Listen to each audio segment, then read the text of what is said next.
Enrique Fernández Chacón nos acompaña en estos momentos aquí en los estudios de UCI y vamos a conversar con él sobre lo que se viene para los siguientes meses en el país en torno a su posible candidatura, si es que finalmente pasa el filtro de las elecciones internas, porque las reglas de juego que han sido aprobadas en los últimos meses en el Congreso se van a aplicar. Por ejemplo, el tema de alternancia. 45% de mujeres mínimo debe existir dentro de cada lista parlamentaria que intenta finalmente cada partido lograr incluir dentro del Congreso de la República. Señor Fernández Chacón, buenos días. Buenos días, mi querido amigo. Ustedes, encantado y gracias por la invitación. En el Frente Amplio ya tiene definido finalmente que sí van a participar. No hay vuelta que darla con ustedes. Sí, no hay vuelta que darle. Nosotros estamos en condiciones de participar y afrontar estas apresuradas convocatorias. Primero porque somos un partido que vive, que late, que está siempre en actividad. No es un partido que solamente se mueve cuando hay elecciones. Son reglas que recién se van a implementar, pero estamos en condiciones de afrontarlo. ¿Y por qué Enrique Fernández, tras perder la candidatura, tras perder las elecciones del 2018, ahora pretende ser congresista de la República? Bueno, yo no diría que perdí, yo diría que no salí elegido. Ya. Porque salí ganador de la... ¿En qué sentido ganó usted en las elecciones? Gané en el sentido de que hoy tengo más cobertura que antes, que logré meter un mensaje para la gente, que no pierda las esperanzas, que no todos en la política somos corruptos o son corruptos, de que no hay necesidad de mucho dinero para hacer una campaña, sino hay que tener convicciones políticas y deseo de hacerla. Entonces eso que se estaba perdiendo y que se ha perdido mucho en el Perú, logré, que la gente comenzara a reflexionar de nuevo la importancia que tiene el voto. Por eso esa palabra que yo acuñé, esa especie de consigna que con el voto también se lucha, es porque precisamente los que hoy están presos o siendo juzgados por rateros fueron elegidos por mandato popular. Entonces es una forma de haber introducido un elemento de reflexión a los electores. Entonces en eso me considero un ganador. Y es que quizá para jóvenes de esos tiempos conocen poco de su trayectoria política. Así es. Usted ya tiene un pasado parlamentario.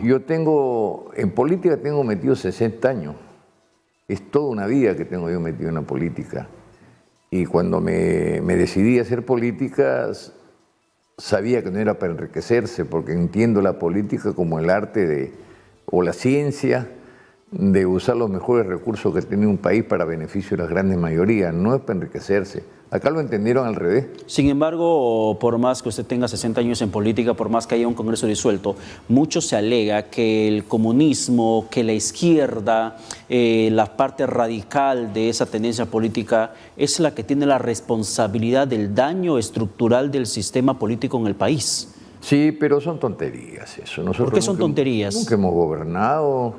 Los socialistas nunca hemos gobernado este país. Tenemos una propuesta política totalmente distinta.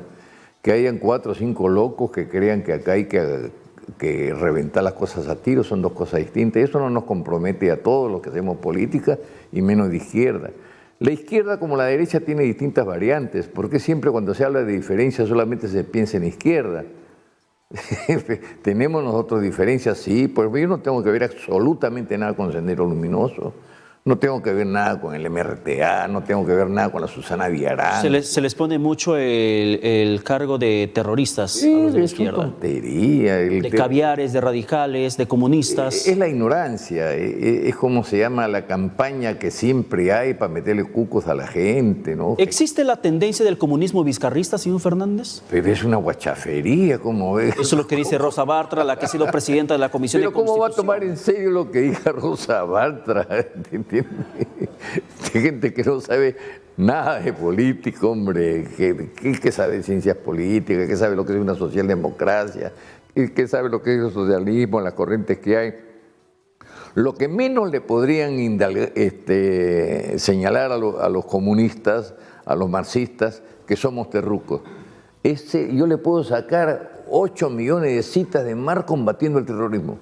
Y le puedo sacar la misma cantidad de Lenin combatiendo al terrorismo. Y para muchos de los detractores de la izquierda, como los fujimoristas, consideran que quien ha combatido el terrorismo y ha vencido el terrorismo en el país es Alberto Fujimori, hoy preso. Yo tenía otra lectura, yo creí que las rondas urbanas lo habían hecho como lo reconocen muchos militares. Mientras no entraron las rondas urbanas no se cambió la situación. Y en el fondo siempre hay que menospreciar lo que hace la gente que no está encargada de eso, pero que pone la vida por delante precisamente para combatir algo que le afecta. ¿Qué papel jugaron las 15.000 o 18.000 rondas urbanas que se hicieron? Entonces, bueno, no tiene ninguna razón de ser. ¿Por qué siempre, como ahora, qué grande Vizcarra hizo, y la gente que sale a la calle? Y los que están, por ejemplo, hoy en el Ecuador, que están combatiendo contra su gobierno. Que tomaron el Parlamento el día de ayer, los indígenas que tomaron el Parlamento en Ecuador. Ese es el rol. Entonces, siempre hay un menosprecio por lo que hacen las masas. Y yo creo que más bien son precisamente los que inclinan la balanza para un lado o para otro. Pero discúlpeme, ¿cómo explican que un gobierno que no tiene bancada, que no tiene fuerza, como Vizcarra, tenga que convocar a elecciones adelantadas, primero la PI y después cierre el Congreso? ¿Qué rol jugó la calle en eso? Dependiendo de la lectura que se le pueda dar. Así es. Dentro de todo eso. Pero hay el temor. Usted se prepara para el Congreso de la República, es que pasa el filtro de la elección interna. Así es. Sin embargo, hay el temor de que toda esa situación política termina empujándonos a una corriente, una tendencia los próximos años hacia un gobierno radical de izquierda. Y con el temor natural de que nos convirtamos en una segunda Venezuela. Sí, es sobre todo la izquierda la que termina tomando el poder. Yo le aseguro que si hubiera sido venezolano nunca hubiera apoyado a Chávez ni nada. Le aseguro que eso no tiene que ver absolutamente nada con el proceso peruano. Pero en su momento Verónica Mendoza, que representó al Frente Amplio, no tenía una posición radical sobre la misma postura que usted tiene, por ejemplo. Así es, por eso que tenemos diferencias. Yo no soy chavista. ¿Y Verónica Mendoza sí? No sé, pregúntele a ella, pero creo que sí. Yo no. ¿Y si Verónica, nunca fui? O sea, si Verónica Mendoza llegara al poder, ¿existe el riesgo de que el chavismo se replicara en el Perú? No tengo idea. Pero yo no pelearía porque acá se implante un chavismo. Acá hay que implantar lo que siempre José Carlos Mariátegui dijo, sin calco ni copia. No necesitamos copia de nadie. Este país tiene su propia costumbre, tiene su propia cultura, tiene su propio movimiento. Entonces yo no creo que se parezca mucho al chavismo. Acá un engendro del chavismo fue el humanismo, por supuesto distorsionado, pero el humanismo lo alimentó gente como Verónica Mendoza, como toda la izquierda que rodeó a Humala. Yo nunca fui humanista. ¿Usted volviera a respaldar una candidatura política de Verónica Mendoza como parte de la izquierda? No, yo respaldo la candidatura de Marco Arana, porque es el que hemos designado dentro del Frente Amplio para que nos represente en el proceso electoral que viene para el 21. Esos son acuerdos. No respaldé ni siquiera la candidatura de Verónica Mendoza en las elecciones internas que hubo en el Frente Amplio para decidir candidato. Yo respaldé la candidatura de Marco Arana. Y por una cosa muy sencilla, porque para mí acercamientos o lejanías siempre tienen que ver con la actitud de lucha que se asume. Y mientras Marco Arana estaba recibiendo palos y prisión porque estaba al frente de Conganova, Verónica Mendoza era parte del gobierno de Humala. Entonces para mí es muy sencilla la cosa, en el sentido que siempre no hay que escuchar mucho al político, hay que verle las manos. Y las manos de Arana estaban metidas en la pelea, mientras la otra era parte del gobierno. Pero el discurso más radical que escuchamos justamente en izquierda no es justamente la de Mendoza, por más que se le vincula al chavismo, es la de Arana, la que constantemente pide y exige una asamblea constituyente para una nueva constitución. Oiga, y que ese es el temor de que finalmente nos suma una crisis política mayor. No. ¿Cómo se podría respaldar ciudadanamente, como ciudadanos, una tendencia política de ese tipo en el país? Mire, hay una confusión en esto de la Constitución y las modificaciones. Toda norma es sujeta a revisión y a cambio, porque la norma es estática. La política es dinámica. Prueba de ello que no saben cómo interpretar los fenómenos nuevos que han surgido en el país porque no está legislado en la Constitución. Entonces siempre van los hechos por delante y después viene el derecho. Usted no puede, sancionar un delito que no existe. Entonces primero tiene que existir el hecho y después viene la sanción. Ese es el orden, por lo menos el ABC del derecho. Y la Constitución, ¿por qué no se puede modificar? Porque si todo el mundo puede modificar una Constitución. Es que lo que no quieren es, los que no plantean una modificación bueno, discutamos constitucional. Eso, por ejemplo, nosotros sino creemos... plantean una nueva Constitución que es diferente, borrón y cuenta nueva. Pero ¿por qué no? ¿Y quién dice que todo lo anterior tiene que ser nuevo? También se construye con los ladrillos de las sociedades anteriores. ¿Quién dice que todo tiene que ser así? Además que no nos adelantemos. Si hay que pelear por una nueva Constitución, tenemos derecho a hacerlo y la gente decidirá. La Constitución del 79 ha sido la mejor que la de 92. Mire, a propósito, yo soy constituyente del 79, sí, por eso para le pregunto. Que no me conoce. Y ahora se habla que en año y medio podemos hacer muy poco, yo le digo que no, que eso no es cierto. La del 79 salió en tiempo récord. En un año, en menos de un año, y esto que convivíamos con una dictadura militar, y esto que estábamos hacinados todos los 100 representantes más que en el edificio del Congreso, ¿no? Y lo peor que convivíamos con una dictadura militar. Pero hicimos una nueva Constitución en un año. Mire todo lo que se puede hacer. Para avanzar en política lo que hay que tener son decisiones políticas. Es el marco político lo que te permite hacer cosas. Si hay un entrampamiento como el que había, ni en 50 años arregla los problemas. ¿Pero la del 79 es mejor que la vigente? Por supuesto. Lo que pasa es que cada una empezaba a reflejar realidad. Las constituciones reflejan las realidades. ¿Para qué teníamos nosotros en el 79? Una dictadura militar que comenzó a desmontar todo un proceso de sustitución de importaciones y de industrialización en el país.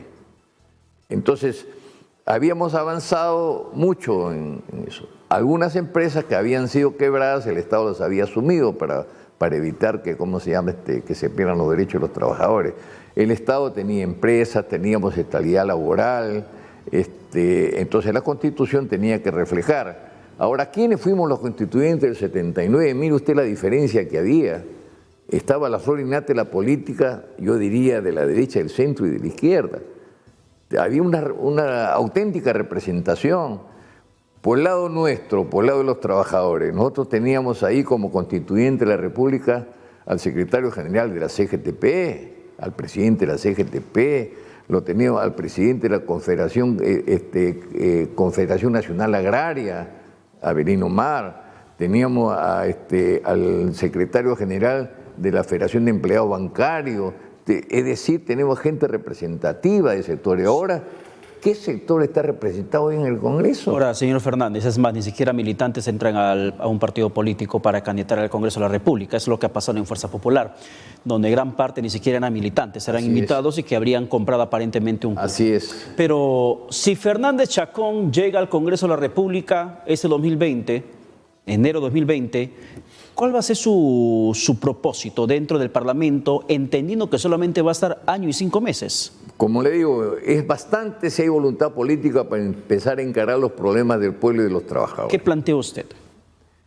Vamos por partes. Hay varias leyes que se han quedado en el tintero, listas ya para promulgar y incluso para discutirlas en el pero vamos. El gobierno, al asumir también el legislativo, va a comenzar a dar los decretos. Sí. Correcto. ¿Hay que revisarlos o no hay que revisarlos? Hay que revisarlos. Y más ahora que no tiene, la oposición que tenía en el Congreso. Ahora, ¿cuáles son las diferencias fundamentales entre el gobierno y el Ejecutivo? ¿Han sido por cambiar el modelo económico? No. ¿Han sido porque hay que eliminar las exoneraciones tributarias? No. ¿Ha sido por tema de reforma política? ¿Ha sido porque hay que aumentarle los salarios a los trabajadores y un sector dice que sí y el otro que no? No.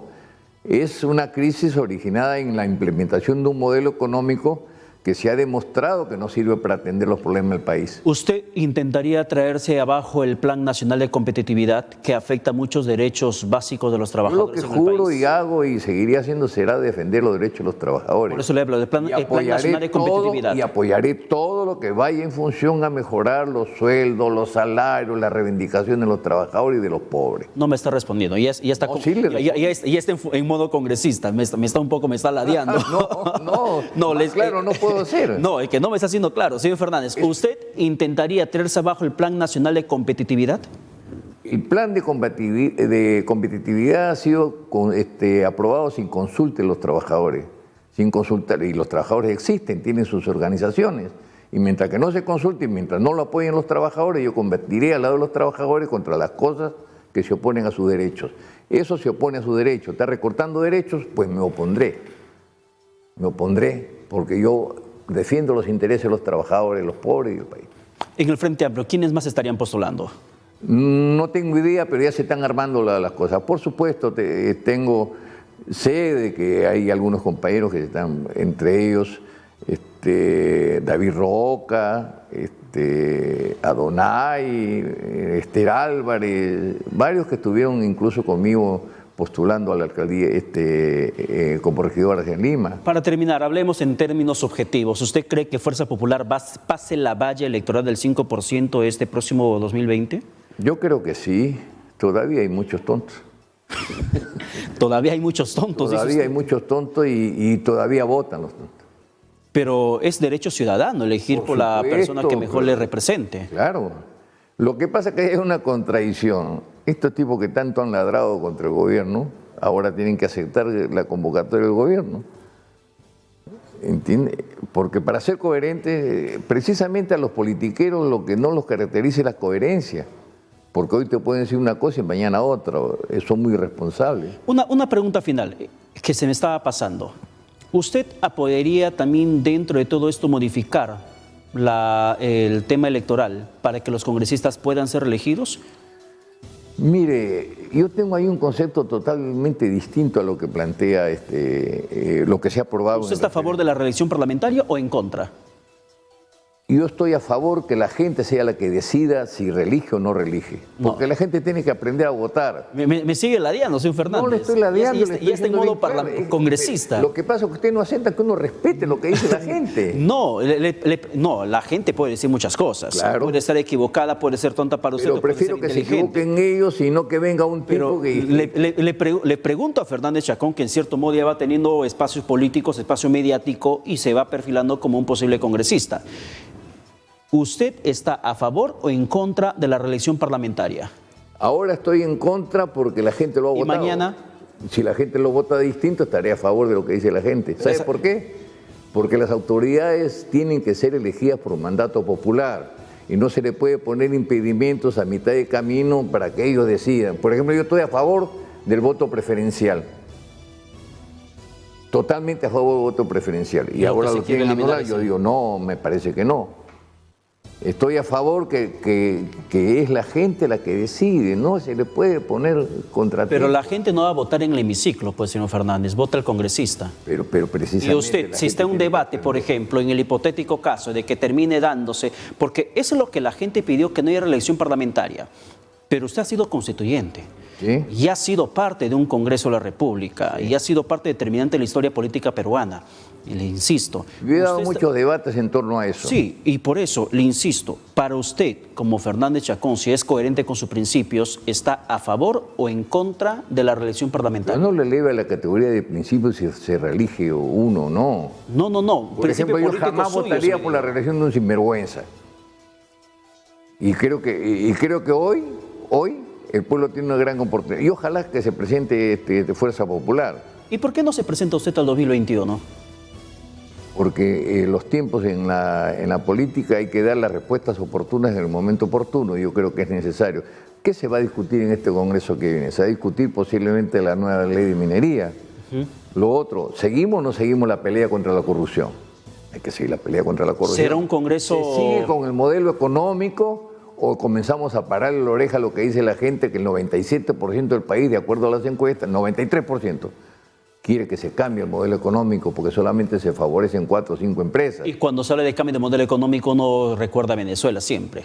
¿Qué tiene que ver Venezuela en el cambio económico? Para pedirle a los tipos de que en vez de estársela llevando toda, bueno, acá hay gente que no come, acá todavía tenemos hospitales donde se mueren niños por falta Fijémonos lo que está pasando en Ecuador, por ejemplo. El gobierno de Lenín Moreno termina eliminando los subsidios al combustible, termina encareciendo en cierto modo el costo de vida y ahí la población indígena por poco termina tomando definitivamente el Congreso. Tanto así que tuvo que mudarse para Guayaquil el presidente Moreno. Entonces, esas políticas socialistas que se dan en Ecuador ya vienen pasándole la factura y posiblemente termine siendo peor si la situación se le va de la mano. Este golpe de Estado se viene hablando allí en Ecuador. El caso Venezuela es el acabose del socialismo aquí en Latinoamérica, la forma como se termina aplicando de manera terrible.